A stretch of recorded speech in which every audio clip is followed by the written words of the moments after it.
All right, let's just jump right into this explainer because honestly, the semiconductor market right now, it feels a whole lot like a high-stakes casino. If you're a retail investor with a heavy tech weighting, you might be sitting there thinking you're holding a winning hand just because the charts are going up and to the right. But man, right beneath the surface of these massive tech megacaps, there are some really deep structural dangers. Uninformed players, they risk getting totally wiped out by hazards they literally don't even know exist. So today, we're doing a portfolio pre-mortem. We're going to expose the massive binary bets, the deadly revenue cliffs, and the structural extinction events that are quietly threatening your portfolio's stability.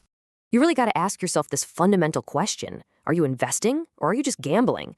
I want to challenge you guys to look way beyond the obvious names, your NVIDIAs, your TSMCs. We need to look at the underlying traps just waiting to instantly destabilize your holdings. We're talking about obscure, dangerous, and sometimes totally irrational bets that companies are making. Bets that could either make them absolute legends or just completely vaporize billions of dollars of capital practically overnight. Act 1, the binary bets.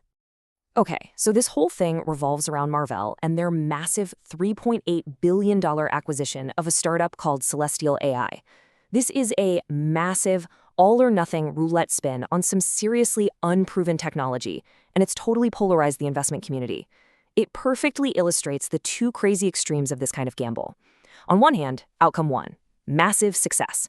Celestial AI becomes the next Mellanox or Infi, totally transforming Marvell and letting them dominate the next generation of optical DSPs. But outcome two, a catastrophic zero. The tech fails, they generate exactly $0 in revenue, and billions in capital are just destroyed. Think of it like Formula One racing, right? Marvell essentially traded their future for a radically new car. And this car will either absolutely dominate the world championship or it's going to literally blow up on the track. There's no middle ground here. So why might this car blow up? Well, it all comes down to a highly sensitive, totally unproven component called a Germanium EAM, or electro-absorption modulator. Unlike your traditional modulators, Celestial AI is relying on growing germanium crystals directly on top of silicon. And because the crystal structures of those two materials are completely different, managing the physical stress between those layers, it's an absolute nightmare for manufacturing yield and reliability. This entire billion-dollar gamble hinges on whether this unproven germanium component can survive what the industry calls GR-468 qualification.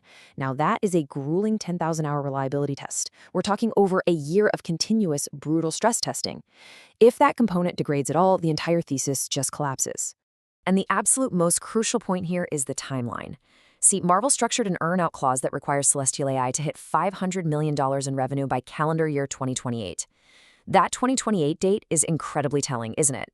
It effectively admits that meaningful revenue before then is highly unlikely, mostly because of those massive 10,000-hour reliability tests we just talked about. But here's the kicker. Competitors like NVIDIA, they are not standing still. They're already successfully scaling alternative technology, using TSMC's competing Q manufacturing platform, like right now. So the race is on, the clock is ticking, and Marvell is literally betting the house on a 2028 finish line. Act 2, the deadly revenue cliff. All right, shifting gears from technical gambles, we've got to talk about some impending financial train wrecks. Specifically, we're looking at Qualcomm's failing race against Apple and the looming evaporation of billions of dollars in highly reliable licensing revenue. But before we get into the weeds, let's define the threat here. What is a revenue cliff? It's a sudden, severe, and permanent drop in a company's earnings. And for retail investors holding what they think is a rock-solid blue-chip tech stock, a revenue cliff is the ultimate portfolio destroyer. Qualcomm has been trying desperately to diversify outside of smartphones to avoid this exact scenario. But, as we're about to see, they've basically set themselves up for a devastating drop. Just take a look at this timeline. It maps out the ticking clock of the whole Apple versus Qualcomm saga. Back in 2017, Apple sued Qualcomm over patent licensing fees. Fast forward to 2019, after Qualcomm managed to get Intel-powered iPhones banned in China and Germany, Apple surrendered and signed a settlement. Now, that settlement had an option to extend to 2027, which Apple eventually did have to activate because their own internal modem just wasn't quite ready yet. But keep your eyes locked on that final date, April 2027. That is when the contract expires, and trust me, Apple is absolutely not going to sign another one like it. And here is exactly why April 2027 is a hard stop. Apple's C1 internal modem, it isn't some vaporware future concept anymore. It's already here. It's deployed globally right now in the iPhone 16e and the iPhone Air. And you know what? It has excellent decode performance. It's just as good, if not slightly better, on power consumption than Qualcomm's own tech. Sure, it currently misses a few niche 5G features like millimeter wave, but major carriers are rapidly finishing up their standard mid-band spectrum upgrades anyway, Once that's totally done, those niche features matter a whole lot less. That gives Apple the ultimate green light to just drop Qualcomm entirely across all their devices. Now, knowing this free train was coming, Qualcomm tried to diversify. But man, looking at their track record is painful for anyone banking on their success. Back in 2018, they promised $1 billion in PC laptop revenue by 2019. Well, it's 6 years later and they still haven't hit it, even with the Snapdragon X Elite. How about their cloud AI inference business? It's effectively invisible in their SEC filings, just quietly lumped into non-reportable segments. And their data center CPU? They botched the Centric launch in 2017. Then they botched the Nuvia launch. Now they are on their third attempt, targeting 2028. They have stubbornly tried to shove smartphone tech into markets that simply don't want it, completely missing the entire AI infrastructure boom in the process. Which brings us to probably the most terrifying number we're going to discuss today, $2. That is the potential earnings per share hit Qualcomm could take when that Apple patent licensing contract officially dies. Because Apple won't have to pay that exorbitant royalty anymore, and Qualcomm's diversification efforts completely failed to fill that impending hole, this is a massive, massive blow. Listen, for retail investors, a sudden $2 EPS haircut isn't just a bad quarter. It's a structural reset that will instantly crush your portfolio stability. It's a true revenue cliff. Act 3, the extinction event. All right, let's step back for a minute and look at the broader macroeconomic cycle. We need to talk about the impending doom facing the secondary, debt-laden players known as neoclouds. Make no mistake, and this is a core principle you have to remember. The AI cloud is a violently cyclical industry. It's powered by the semiconductor supply chain, which historically is one of the most brutal boom and bust sectors on the planet.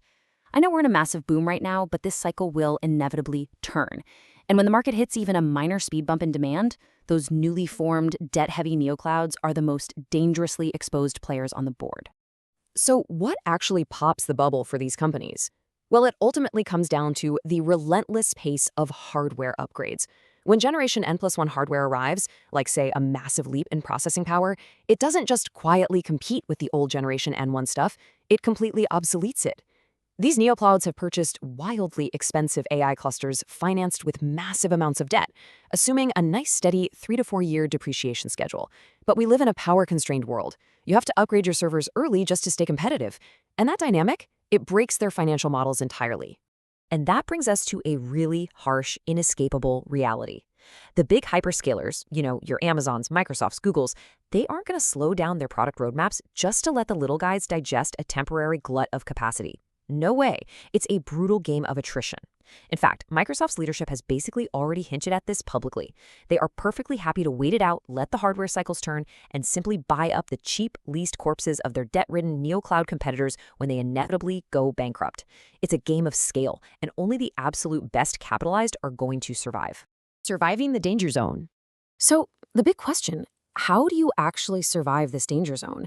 We've covered technical Hail Marys, looming revenue cliffs, and macroeconomic extinction events. Navigating this minefield requires total clarity on exactly what kind of game you're playing with your capital.